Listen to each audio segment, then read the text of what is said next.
ദൈവത്തിൻ്റെ ഏറ്റവും പ്രിയമുള്ളവരെ, അവിടുത്തെ സമാധാനം ഞാൻ ആശംസിക്കുന്നു.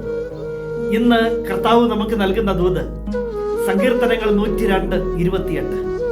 അങ്ങയുടെ ദാസരുടെ മക്കൾ സുരക്ഷിതരായി വസിക്കും, അവരുടെ സന്തതി പരമ്പര അങ്ങയുടെ മുൻപിൽ നിലനിൽക്കും. ദൈവത്തിൻ്റെ ദാസരായി ജീവിക്കുക എന്നത് വലിയ ഒരു കാര്യമാണ്. ദൈവത്തിൻ്റെ ഇഷ്ടങ്ങളിൽ ജീവിക്കുക, അവിടുത്തെ ആജ്ഞകളിൽ, കൽപ്പനകളിൽ, പ്രമാണങ്ങളിൽ, ചട്ടങ്ങളിൽ ഒക്കെ ജീവിക്കുക, അത് വലിയൊരു കാര്യമാണ്. അങ്ങനെയുള്ള മനുഷ്യർക്ക് ദൈവം കൊടുക്കുന്ന അനുഗ്രഹമാണ് ഈ തിരുവചനം. അങ്ങയുടെ ദാസരുടെ മക്കൾ സുരക്ഷിതരായി വസിക്കും. ചുറ്റും പലതും സംഭവിക്കും, അപ്പോഴും ദൈവത്തിൻ്റെ ദാസരുടെ മക്കൾ സുരക്ഷിതരായിരിക്കും.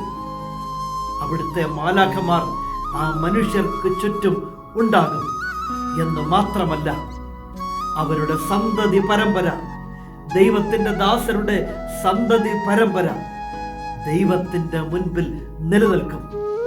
ആർക്കും അവരെ മാറ്റിക്കളയാൻ സാധിക്കുകയില്ല. അത്രത്തോളം പ്രിയപ്പെട്ടവരായിരിക്കും ദൈവത്തിന് ദൈവദാസരും അവരുടെ മക്കളും.